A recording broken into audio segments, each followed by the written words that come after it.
So my dad was a band director, and I started taking piano lessons from him and started playing the clarinet in fourth grade, and then I switched to the flute and did band all through early childhood, and then for education I went to Idaho State University for undergrad, and then I decided to come to UMKC Conservatory for graduate school, and the reason I came here is actually because of an educator that did a clinic at my undergrad. Have you heard of Ely, Dr. Ely? He came and did a clinic at my undergrad. He was a former professor of my professor there, and he kind of recruited me, and so I made my way out here, and the rest is history. So that's where I studied for school. But my kind of early influences, I guess, would be my dad and my mom. So. Well, my introduction to music also kind of came through early life family influences. My mother was a elementary school music teacher, church choir director. She stopped doing that when she had kids, and so she became a stay-at-home mom, but that music was always part of our house. So when she stopped teaching in the school to stay home and raise us, it became, piano lessons at home, mandolin, singing at home in multiple part harmony. My grandmother was also a piano professor at a college nearby, and so there was my house was full of music growing up. It was, I don't really know life without it. And so when it was time for me to decide what to do in college, I really didn't have a plan to teach or to perform, really. I just knew that I liked music, I was good at music, so I should just go take the scholarship. And that was really as far as it had gone for me. So it was really in college and in my younger adult years where I finally realized that I could put a career together, singing and performing and teaching and just making music my life, which I didn't really think about until then. Well, actually, Beth mentioned being influenced by Ely. Dr. Ely was one of my teachers as well at UMKC when he was in his final couple of years. He was a big influence. Charles Robinson was one of my teachers at the time as well. But I would say outside of my mother's musical influence as a child, another big influence for me was like is true with many of us, was my high school music teacher. That was kind of when his name was Steve Perry, and he really taught me for the first time that I had something unique to contribute to the music that we were making there at the school. I was made to feel like my insights into the music mattered, which really kind of got me excited about the idea of ensemble music in particular. I've never really been a soloist. I can sing a solo, but that's not really what makes me excited. I love working together with people, and Steve Perry really taught me how fun that was. I'm actually teaching in person, and I have done a lot of study as to how to do it safely, and I've rearranged my studio in a way that I have more than 15 feet distance between me and my student. I have an electric HEPA filter between me and them. I have an open window with, it's actually about a 4-foot window with a cross breeze, and of course I have multiple sanitizing stations and clear masks available as well. But through just educating ourselves on safety and making sure that I'm diligent about students canceling if they have any symptoms or if they've been exposed to anyone, I feel very comfortable teaching them in person. And at this point in time, I feel very passionate about the fact that they need that in-person interaction with teachers and need to have human contact with people at this time. So with my students, it varies from student to student. I would say only a handful of them want to become professional singers, and those students are always a huge joy to teach, and I've had several students go on to have professional careers and get full ride scholarships from places like Juilliard and Westminster Choir College and big schools. But I also have a lot of students that just do it for fun, and they do it just to have it be a part of their life. And those students are equally joyful for me to interact with, and helping them make their top chamber choir, helping them find their voice and find passion for music, even if they don't go into it in the future. Just having it be a part of their life, having it be something that they carry with them the rest of their life and they can find joy in. That to me is a gift. That's a gift for me and for them. And so I enjoy teaching those students just as much as the ones that are pursuing it in the future, you know. Okay. Well, I'm the director of choirs at Lee Summit High School, and Lee Summit is a suburb of Kansas City, and it's a unique high school choir program because it's relatively large. We have about 260 kids enrolled in choir, and that's actually really low for us right now because of COVID. We've had a lot of people drop out because we've had so much online things to do, and that's just not really why people like that's not why people come to ensemble music. They want to be together in order to do that, and so I kind of don't blame them. But we still are pretty robust in what we do, and some of the unique things are that we have a tiered program that is every level of the program is auditioned, and that doesn't mean that it's elite or exclusive. We've got a spot for everybody. But what we do is we try to figure out that to get the right kid in the right spot when they're first coming into the program, so they're not overwhelmed by having it be too advanced, but they're not bored because they know more than the rest of the kids in the class do. So we have a really neat system for that, for being able to assess their aptitude and get them in the right place. And there's 6 choirs. And we do lots of stuff. In fact, right now during we're in a virtual school format, but our extracurricular groups are coming in person. So right now we have this kind of weird mix of virtual stuff during the school day, and then sometimes after school in the evenings, we've got kids coming up in person to rehearse, and of course wearing masks and also singing with HEPA filters everywhere and spread out all over these really large rooms. But we're making it work so that at least the music continues.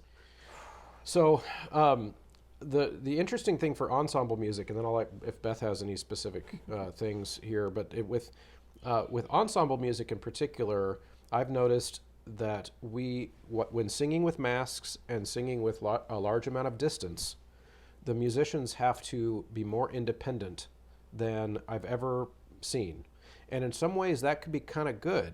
We could end up coming out of the other side of this with young kids who are singing like adults because they didn't have someone standing next to them 2 feet away that they could constantly check to make sure they're right and follow along, and all of that thing that, when we all grew up singing in choir, there's always just the people that were following along. Well, you can't now. Like, you got to figure it out. It's kind of a trial by fire. So counting is more integral to the ensemble music experience. The singers have to count. And they have to move at the right time and all that kind of stuff, which, with the masks and with the distance, that makes it a big challenge. So in a lot of ways, I'm an optimist, and I see these new skills as being things we could translate into the future.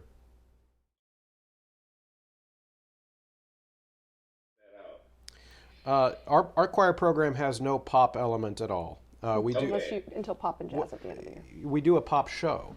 You do a pop show. We do a pop show, but we don't have any pop specific programs. No vocal jazz or. Correct. Yeah, it's all more, I guess you could say, comprehensive. Meaning every choir is going to I'm going to try to diversify the genres as much as possible within that school year.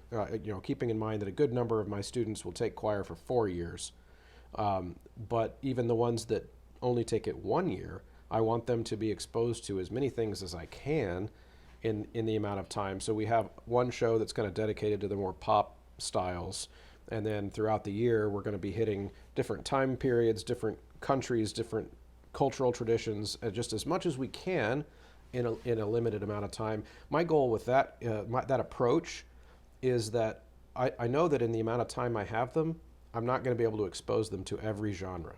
There's no way to do that. What I want to expose them to is just curiosity to discover new kinds of music. That if I can accomplish that in a year, then my job is done. Could I answer your question that you asked previously Sure, about go right ahead. about finding new skill sets in this time? I would say the thing that has changed is that now students have less opportunities for singing. I mean, it used to be that we would have an oversaturation of choirs and auditions and things for kids to do. In fact, sometimes we would joke that it was like casting pearls before swine because kids were like oversaturated with opportunities. And now everything's canceled, everything. And so I have these kids coming in that are grateful just to be able to rehearse at school.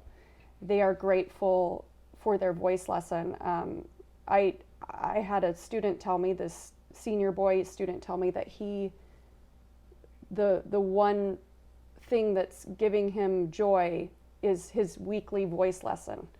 And I said, that's really sweet to hear. That's very touching, but that makes me brokenhearted that that's the case, that that's like the one thing. And I said, it's terrible, but it's also that these kids are finding just how special these moments are, being able to rehearse with their friends in person and how much it means to them. And so finding new ways to motivate them has been a new skill set that I've had. And, finding kids ways to stay on track if they want to pursue music in the future, keeping them focused on the prize, keeping them looking towards, this isn't going to last forever, we're going to get through this. So yeah, just the pandemic has definitely changed, my students' perspective, but mine as well, in regards to what we do as artists.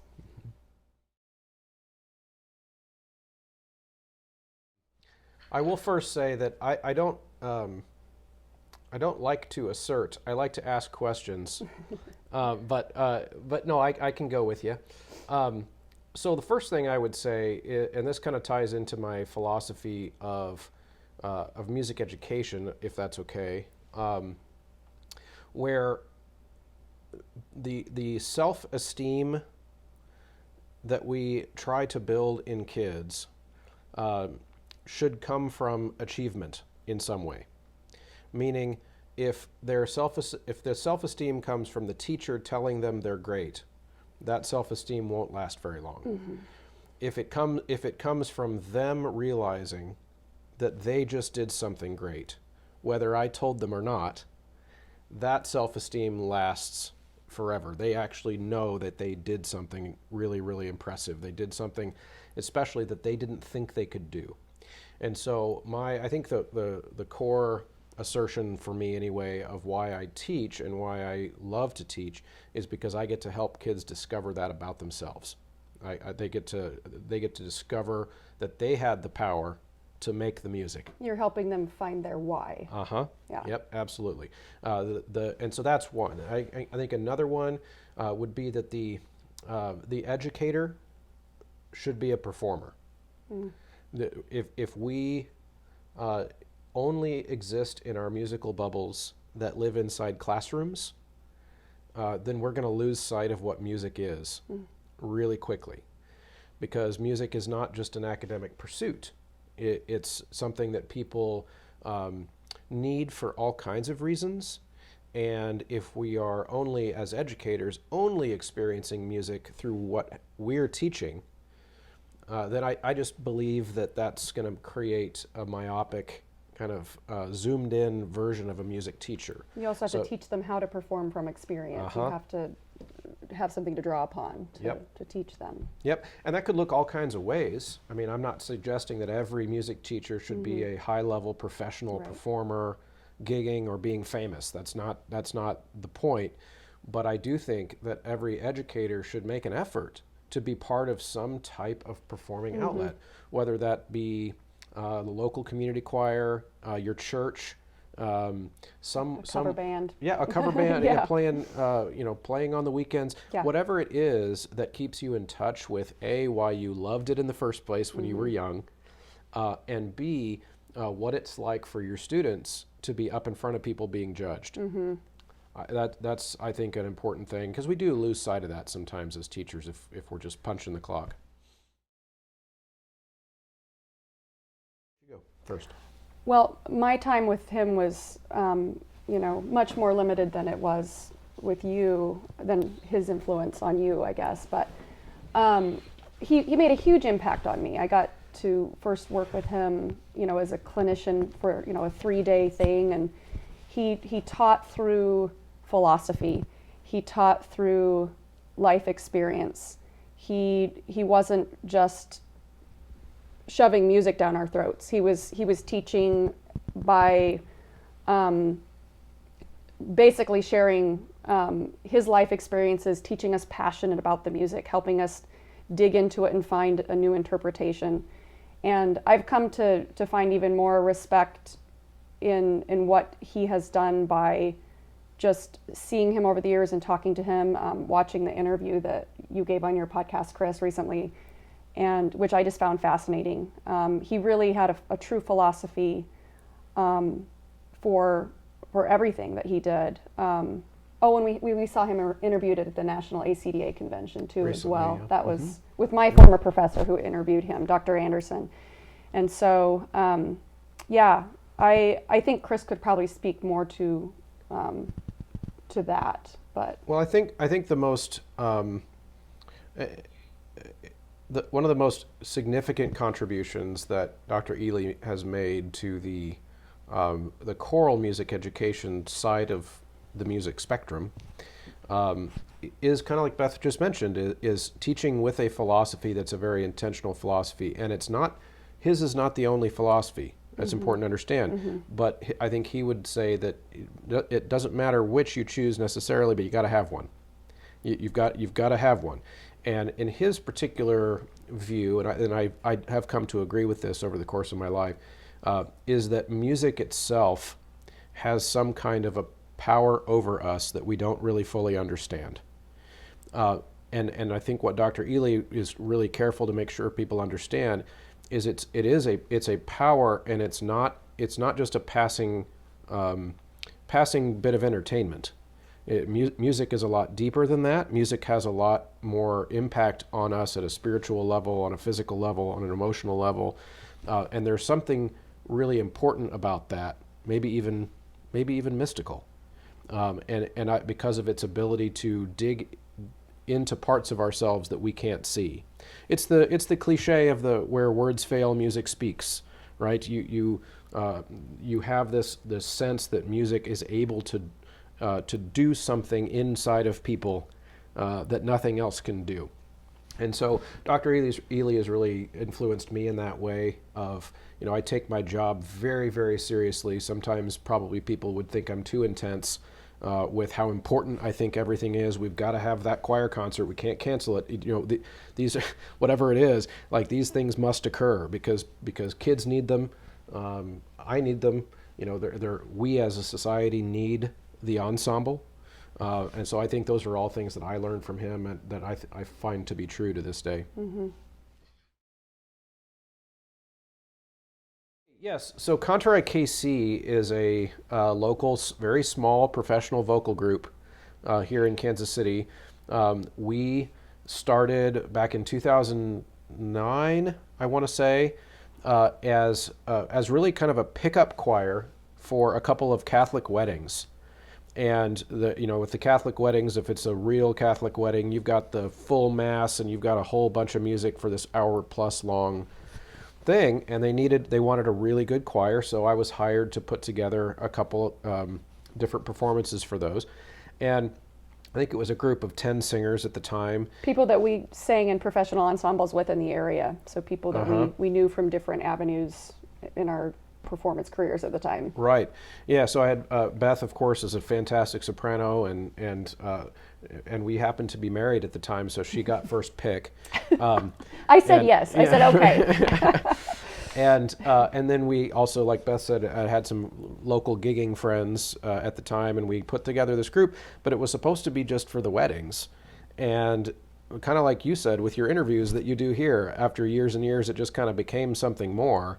Those first two weddings, and we're just, well, I guess that sounded pretty good. We should maybe do another thing. And then another thing became another thing. And then eventually we went the route of a 501c3 and a full-fledged organization. So I guess you could say I'm the founder, the artistic director, and Beth sings soprano in the group. We have another good friend, Courtney Williams, who has been with us since back to the beginning in 2009.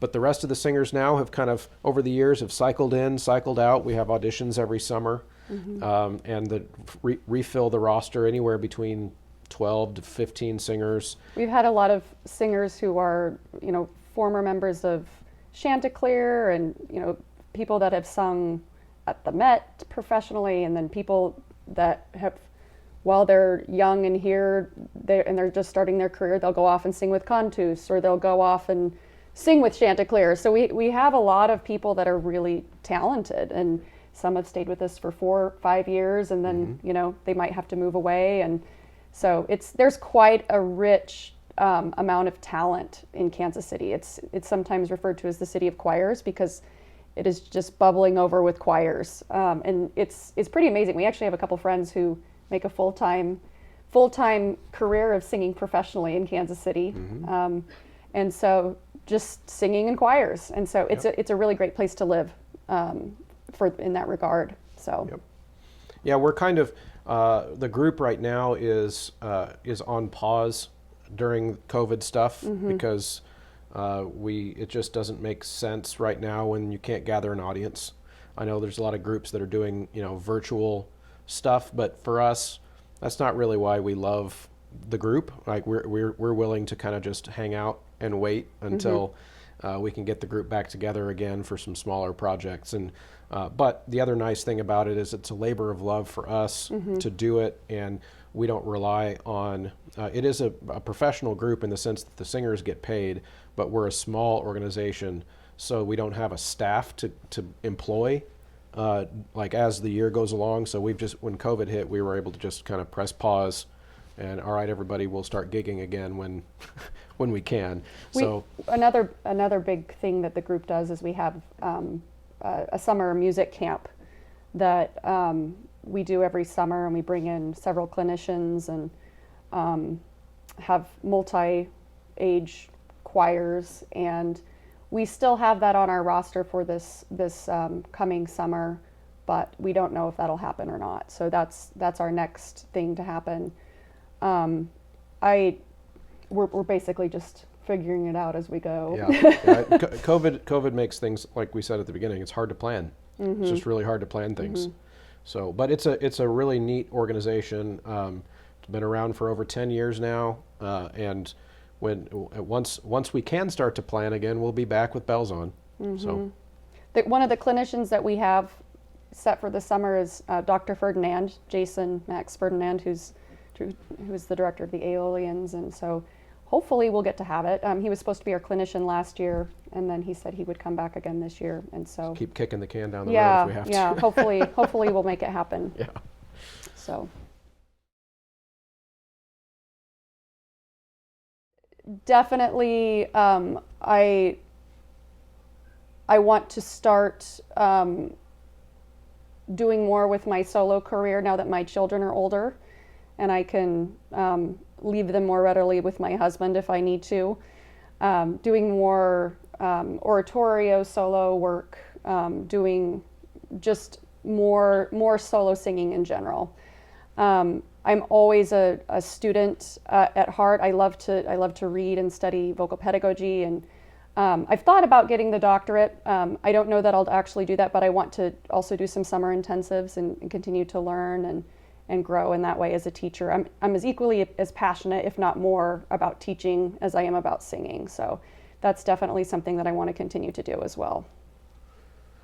Yeah, for me, future goals haven't really changed because of COVID. I mean, the course of all the things I'm involved in have always been kind of naturally evolving projects, and that includes the podcast that I run, has started before the pandemic, but grew a lot during the pandemic when people had nothing to do but listen to podcasts. But even then, that's kind of an organic goal, because you can't really foresee that. You can't know that that's happening.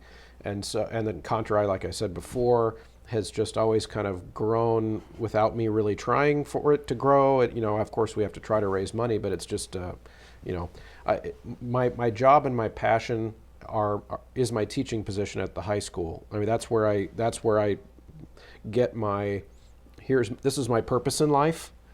The podcast and the professional group are really just extensions of that, in the sense that, like I mentioned earlier, I think teachers should perform. So that's me in Contra, practicing what I preach by getting myself up there in front of people and continuing to make art and be judged for it by the audience if they like it or don't like it. And, I get to know what that feels like.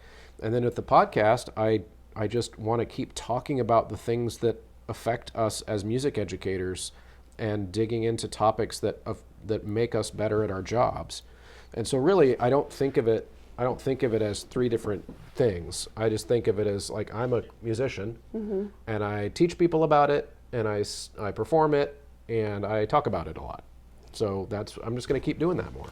I just wanted to add a little something. I know that Chris always has ideas in his mind, and he's always coming up with new things to do. And I know that when he first started talking about his podcast, I said, that's nice, honey. That's cute. That's nice. And so, and then he started growing his viewership, and he started, making some money and I was like, that's great. That's amazing. And now he's planning a little, what is it called? What do you call, what's a convention? A convention. Oh, yeah. Choralosophy convention. And I'm becoming less skeptical of some of his endeavors, because he always sees them to fruition, and they end up working out. And so, but I have to say, I was a little bit skeptical initially of the podcast. I knew he would do well with it, but I didn't foresee that it would be quite as successful as it is becoming. And so I'm really proud of him, and I'm proud of him for putting his neck out there sometimes on some very difficult issues. And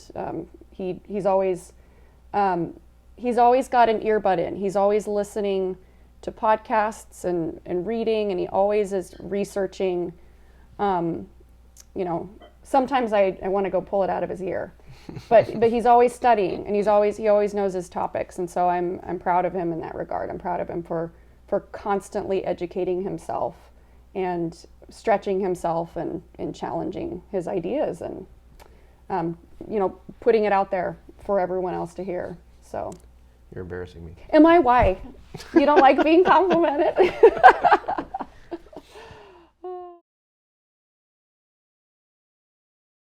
So the Choralosophy podcast is the name of the show, and it's got philosophy right in the name, which is inspired by Eve Ely and some of the in my early years of really believing strongly that there has to be a really deep thought process behind everything that we do.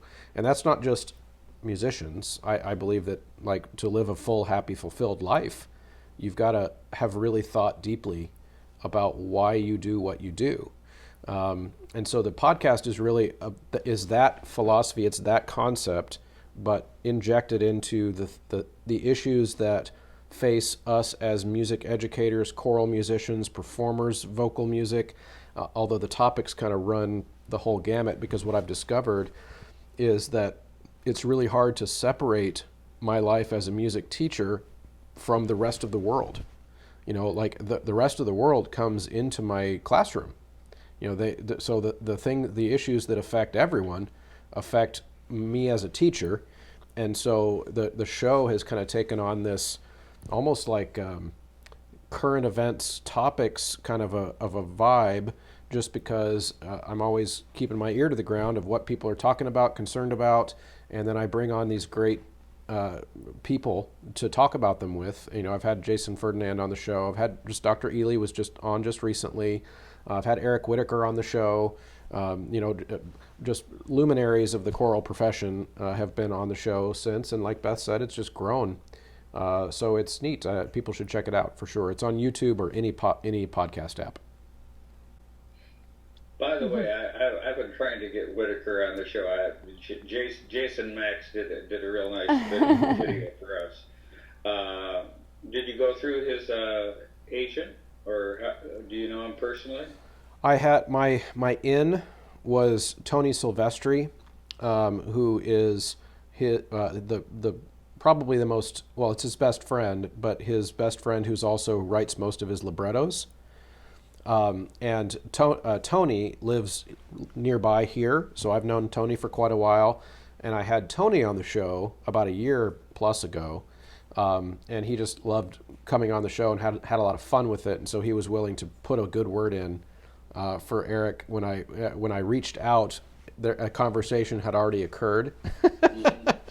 That way, the email didn't get buried in with the agent, because you pretty much can't reach him unless you go through his publicist. So we had discussed kind of why we got into music, but I had also had something happen to me that made me stick with it. When I started as a freshman, in college, I wasn't sure if it was for me. I remember really disliking taking music theory and having to break down music, and it kind of sucked the joy out of it for me a little bit. And I was questioning my path at that time. And that summer, after my freshman year of college, I went and worked on a fish processing boat in Alaska.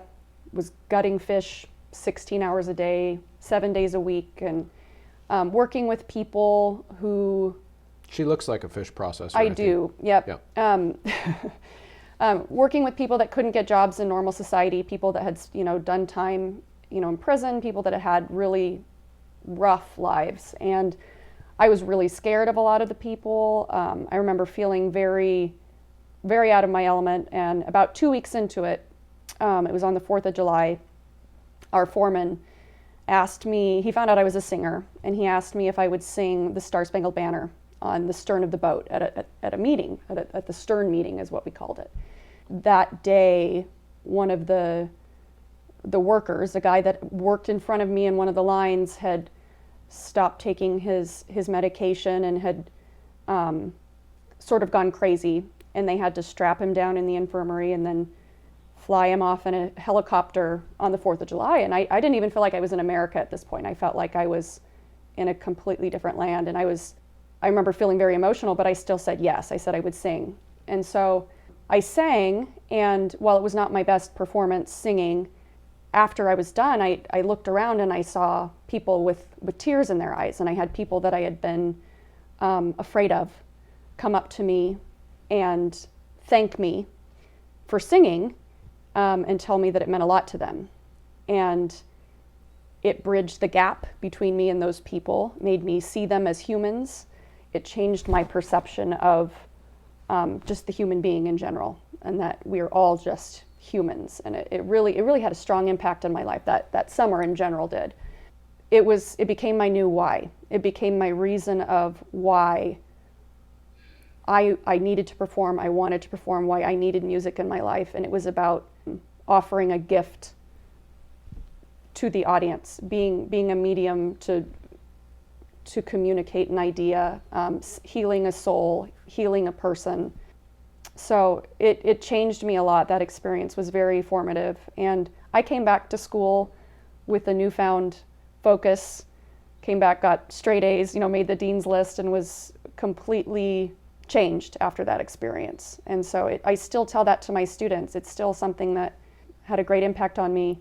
And that became my why. That became my reason. And of course I have multiple other reasons, since then. There's a broad spectrum since then, but that was a turning point for me in my life.